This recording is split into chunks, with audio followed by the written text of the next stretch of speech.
Retirement is a strange land, one I thought I'd navigate with ease after 30 years of shaping America's finest warriors. I was a senior combat instructor for the Navy SEALs. My days a relentless storm of controlled chaos, breaking down violence, dissecting strategies, teaching young men to survive where rules dissolve into survival. It was loud, high stakes, every choice a razor's edge between life and death. When it ended, I craved the opposite: silence, routine, a life so mundane my mind could finally rest. That's why I chose Willow Grove, a gated community in the rolling hills of Oregon, its brochure promising a sanctuary of calm. Every lawn was manicured to perfection, every home a uniform gray, every rule crafted to enforce unshakable order. For a man forged in chaos, this predictability was paradise. For the first week, it delivered. I sipped coffee on my porch, watched sprinklers hum to life at 6 a.m. Sharp, nodded at neighbors who offered the same curt wave. It was flawless. It was quiet. But old instincts don't fade. A train I never sleeps. I noticed the streets, laid out not for convenience, but for clear lines of sight. The low stone walls, decorative yet positioned for cover. The neighbors, moving not with the ease of civilians, but the guarded steps of those under constant watch. Willow Grove wasn't just orderly, it was tactical. On a still Sunday morning in April 2024, the truth hit me like a suppressed gunshot. A siren pierced the calm, not the wail of a crisis, but a steady, commanding tone that blanketed the neighborhood.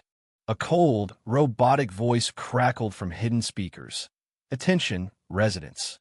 This is a mandatory compliance drill. Return to your homes immediately. Lock all doors and windows. This is a drill."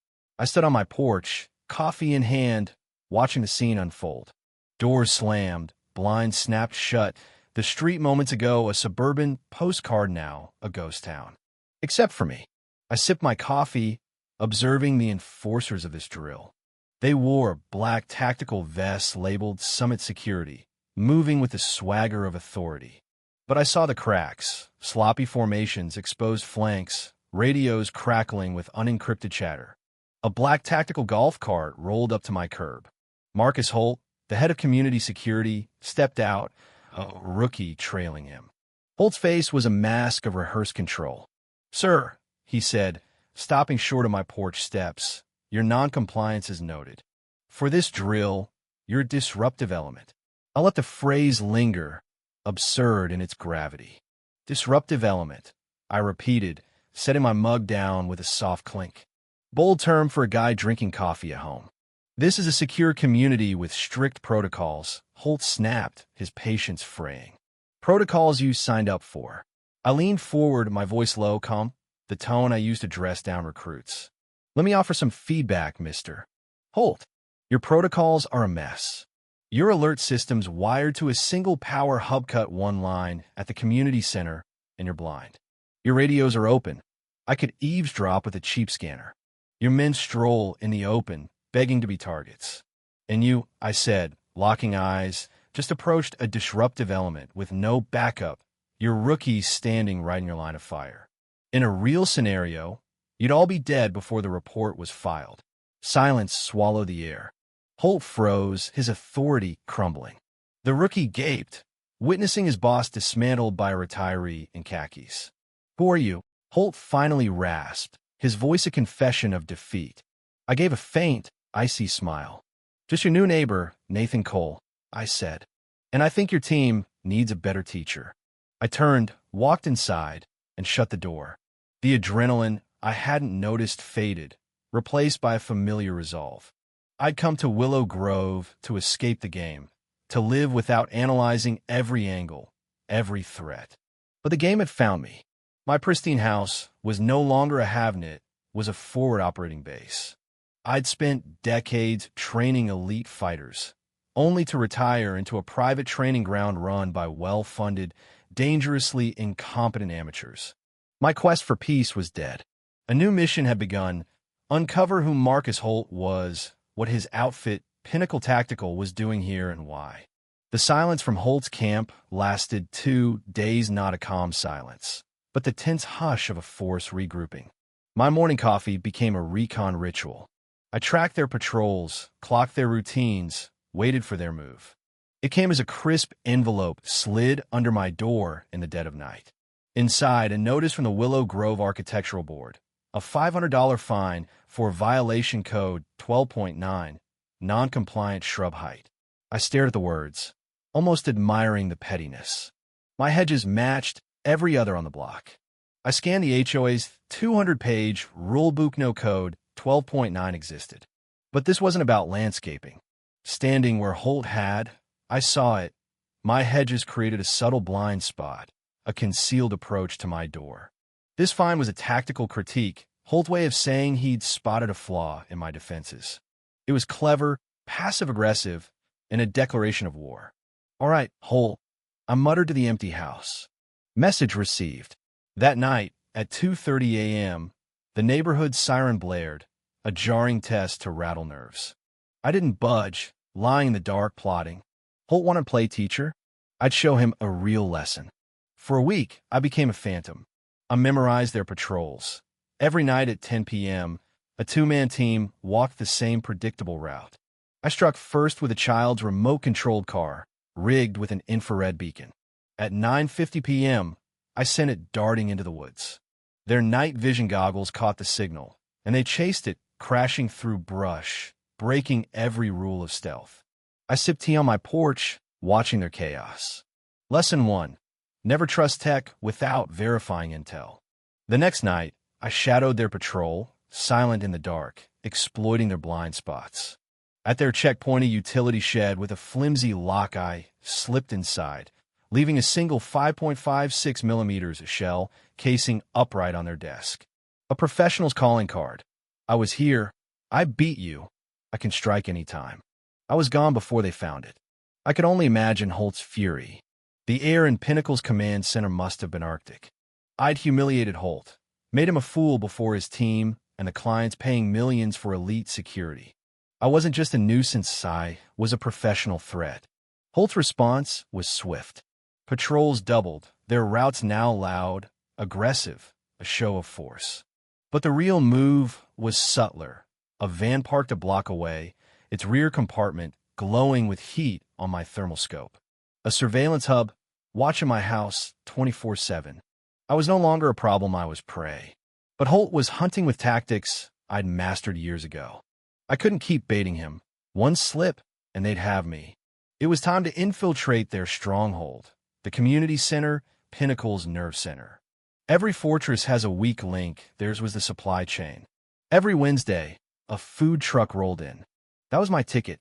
At 10 a.m., I hid in the woods by the service road, dressed as a groundskeeper. As the truck slowed for the gate, I moved, matching its pace, slipping beneath it. I clung to the chassis, gravel inches from my face, muscles screaming as the truck cleared the gate and stopped at the loading dock. I dropped, rolling into shadow. Inside, I found a maintenance hatch, picked its lock, and crept through a dusty corridor to a vent overlooking their operations room. It was empty lunchtime. I slipped into a closet, then the command center, a humming hive of servers and monitors. Holt's office was my target. His lock was laughable. I was inside in seconds. His computer password Pinnacle Chief 2024 was a joke. I opened his files and found the truth. Pinnacle Tactical Solutions wasn't an HOA enforcer. It was a mercenary academy training corporate hit teams, diplomatic security, and paramilitary units for unstable regions. Willow Grove was their live-fire campus, its residents unwitting props in their war games. The drills, fines, sirens all part of their curriculum. My file, under Subject 23, listed me as Ethan Ward, retired professor, but Holt's notes told a different story. Subject's response to drills suggests elite training. Employed counter-surveillance, disrupted patrols, left a 5.56 millimeters casing as a taunt. Likely tier, 1 operator. Recommend neutralization. I smiled, the pieces clicking. I hadn't stumbled into a conspiracy, I'd retired into a rival academy, and Holt feared I'd expose his flaws to his clients. Footsteps echoed. I copied his drive, slipped out, and returned home. Holt's next move was already in motion, a final exam for his top trainees. Target me. Objective. Infiltrate my house. Subdue me. Non-lethal. I had 6 hours until nightfall. I didn't build a kill zone. I crafted a classroom to expose every flaw in Holt's training. At the front door, I rigged paint cans to a tripwire, ready to douse intruders. In the living room, I hid Bluetooth speakers to play disorienting sounds. On the staircase, I scattered ball bearings invisible, treacherous. I took position in the attic, watching through a vent. They came at midnight, a 6-man team, moving with textbook precision. Holt's textbook. The door opened. Paint splattered, curses erupted. 2 men were blinded, their gear useless. I played a cough through a speaker, splitting their team. The others hit the stairs, slipped on bearings, and crashed. I struck, disabling them with precise strikes. The last 2 hesitated. I took them down from above. Then Holt stormed in, pistol raised, ego overriding tactics. He slipped on the bearings, fired wildly, and fell. I disarmed him, zip-tied him, and whispered, "You taught them rules, not how to think." Class dismissed. I didn't call the cops. That'd mean questions I couldn't answer. Instead, I lined up Holt's team, zip-tied and humiliated, and sat Holt in chair. "Your curriculum's garbage," I said, setting the thumb drive before him. "Your client lists shady paramilitaries. Illegal ops is my leverage. By sunrise, you're gone," with a wire transfer for my silence. His phone buzzed, an order from his bosses to flee. Defeated, he complied. By dawn, Pinnacle's convoy vanished, leaving Willow Grove silent. On my porch, coffee in hand, I met the eyes of a young trainee. He nodded, respect in his gaze. I nodded back. The war was over. I'd sought peace and found purpose instead. What would you do if your quiet neighborhood hid a secret like this? Should Ethan have exposed Pinnacle publicly, risking his cover, or was his silent victory enough? Could you outsmart a private army in your own home? Comment, like, and subscribe for more stories that pull you in and make you think.